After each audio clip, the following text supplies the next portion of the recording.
Los medios de comunicación han sido importantes productores de imaginarios y creadores de representaciones a lo largo de la historia, ya sea por medio de la literatura, periódicos, radio, el cine y la televisión. Ayudaron en la creación de un estereotipo. En el caso específico de México, estos han sido de utilidad ya que mediante el imaginario colectivo ayudan a la formación de la cultura mexicana. En el presente trabajo hablaremos de las cuestiones de identidad regional y fronteriza a través del cine mexicano y en torno a la figura de Eulalio González Piporro. Mediante las lecturas de R.W. Connell y Guillermo Núñez Noriega, trataremos de responder a la incógnita: ¿qué representa Piporro? Acompáñenos en este trabajo.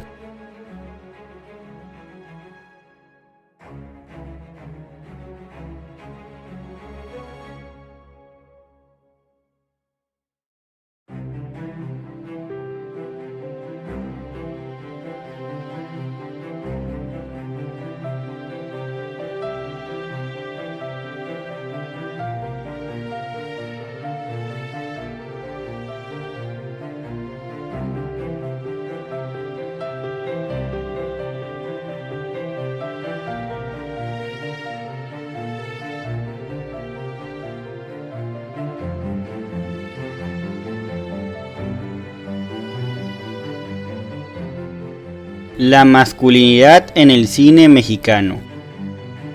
R.W. Connell asegura que la masculinidad no es un objeto lógico a partir del cual pueda producirse una ciencia generalizadora. Menciona una definición para el término de masculinidad, como el patrón de las vidas de los hombres en una cultura dada, y a eso lo llaman el patrón de la masculinidad, sin importar de qué cultura se trate. Al iniciar un estudio de las masculinidades, se debe tener en cuenta que tanto los hombres como las mujeres son una construcción social al ser educados en cierto patrón, que ellos mismos volverán a reproducir.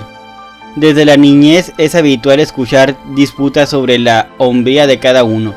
Como lo dice Guillermo Núñez Noriega, es un asunto de disputa constante que debe ser objeto de análisis. Bert Aunsberger señala que para presentar a un personaje mexicano dentro del cine y hacerlo reconocible como miembro de una identidad colectiva, se debe recurrir a los estereotipos, el sombrero, el bigote y la canción que éste canta.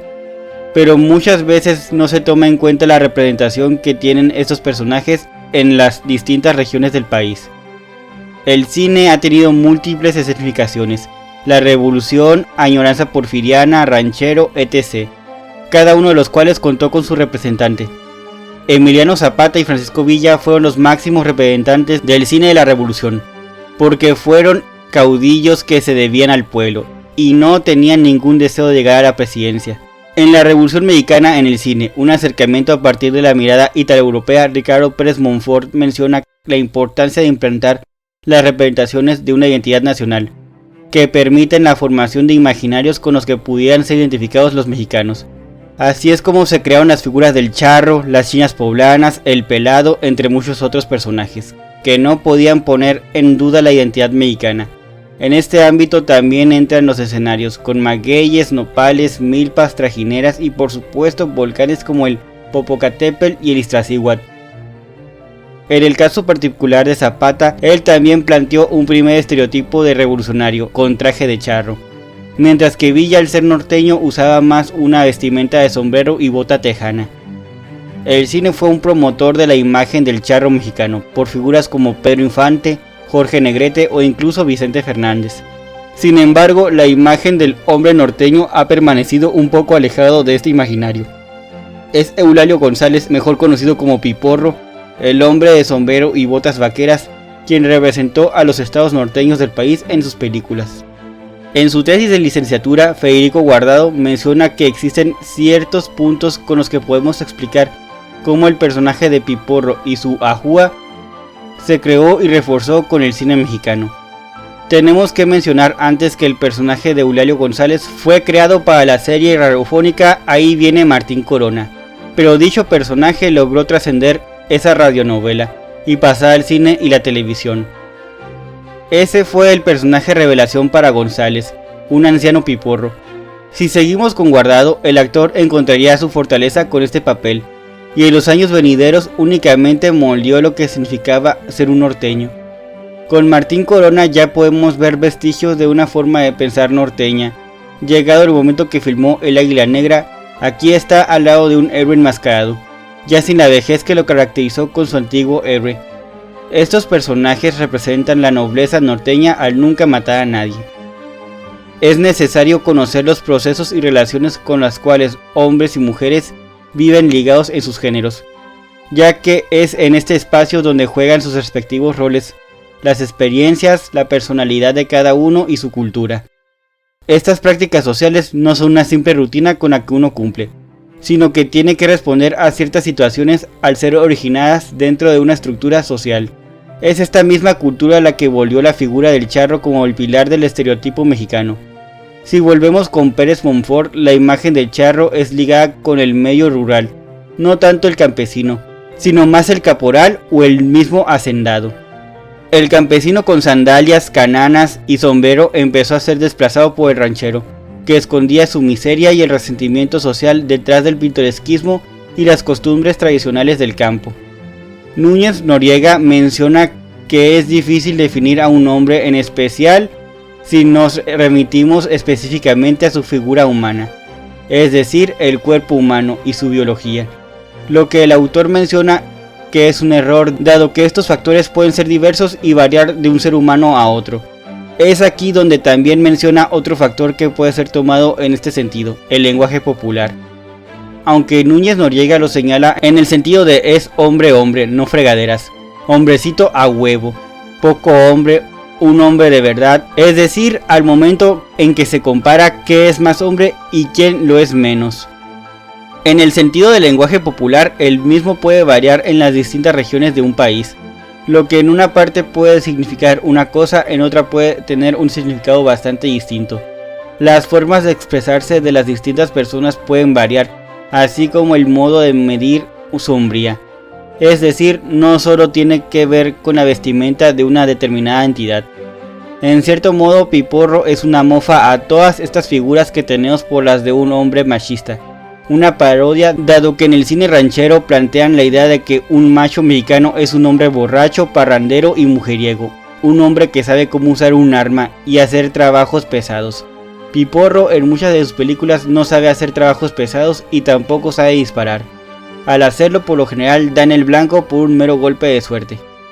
Me gustaría usar como ejemplo uno de estos filmes que se engalanaron con la presencia de Eulalio González, Escuela de Valientes, en el año de 1961. La trama de la historia gira en torno a una mujer, Gabriela, interpretada por Rosita Quintana, quien es dueña de un rancho, a la cual Ramiro Arturo Martínez, un ranchero vecino suyo, quiere obligarla a casarse con él. Ante su negativa, este hombre mata a algunos de sus empleados. Al momento en que Gabriela cree ya no poder aguantar por más tiempo el acoso de Ramiro, llega al pueblo Doroteo Tranquilo, Eulalio González, un hombre que hace honra a su apellido, dado que es apacible y pícaro. Doroteo va en representación de su compadre, a quien solo conocemos como el Tigre Lemus, descrito por todos como el tipo más rudo de la región. Pero debido a un malentendido, todos en el pueblo creen que este personaje es el mismo Tranquilo. Gabriela ve en él la solución a todos sus problemas, al contratarlo para que la defienda ante Ramiro. Conforme pasan los días, este antagonista se convierte en una persona muy peligrosa, una latente amenaza. Como Doroteo no quiere dejar pasar la ocasión de estar con Gabriela, decide seguir con su actuación del Tigre de Lemus. Esto a pesar del peligro y que ni siquiera sabe defenderse. En esta película Piporro era un valiente a la fuerza, lo podemos notar por frases suyas como el cobarde ve el peligro y corre, vive, el valiente le entra, muere y por eso ya quedamos muy pocos. Esto es algo que podemos diferenciar de otros héroes del cine nacional, muchos de ellos representados en la figura del charro. Estos personajes también tienen la particularidad de rogarles a las mujeres que pretenden, algo que Piporro no llega a hacer, pues no sabe de lo que se pierde. A lo mejor soy su último tren, agárrenme porque me voy, otra forma con la que podemos identificarlo. La trama del filme nos plantea un rasgo de masculinidad como una norma social con la cual funciona el sistema de este pueblo. dado que Gabriela, a pesar de ser una mujer bastante independiente, se siente oprimida ante la figura de Ramiro, para lo cual la única forma que encuentra de zafarse de él es meter a un hombre a su casa, para que la defienda. Connell habla sobre estas normas sociales del comportamiento de los hombres, el cual se trata de un proceso de configuración a través del tiempo, donde se transforman los puntos de partida en estructuras de género. Si comparamos esta película con una de charros como por ejemplo Yo maté a Rosita Álvarez en el año de 1955, podemos ver la diferencia del charro con el ranchero. Dicha trama gira en torno al personaje que da nombre al corrido, interpretado por Chula Prieto, quien armada de su galantería seducía a cuanto hombre quería. Álvarez llega a un rústico poblado. Su error es que enamoró a dos hombres cercanos, Miguel Raúl Martínez e Hipólito Luis Aguilar, a quienes se le suman el alcalde del pueblo, don Serapio, Andrés Soler y Guillermo. Este último es quien se roba a Rosita al final. Por si fuera poco, se tiene que enfrentar a Susana Guillermina Telles, quien es hermana de Hipólito y ex prometida de Miguel. Basta decir que todo acaba en un pleito con un desenlace sorpresivo. Podemos notar una clara diferencia entre un charro y un hombre ranchero. Mientras que el primero defiende su amor por una mujer a balazos y es capaz de pelear por él hasta el final, el segundo puede perder interés en ella y buscar otra pareja. A pesar de que los dos puedan llegar a tener clara su idea de machismo, su modo de actuar es muy distinto. Las nociones de masculinidad y feminidad son la base de un sentido común, un punto de contacto social en un ámbito que la sociedad decide reproducir. La misma sociedad tiende a repetir los mismos patrones que conoce o en los que fue educado. Si seguimos con Connell, al mencionar que el género es una estructura internamente compleja, menciona que son superpuestas diferentes lógicas. Lo podemos notar en el hecho de que son los hombres quienes controlan las corporaciones más importantes y las grandes fortunas privadas. Todo esto es parte de la construcción social de la masculinidad, una ideología patriarcal.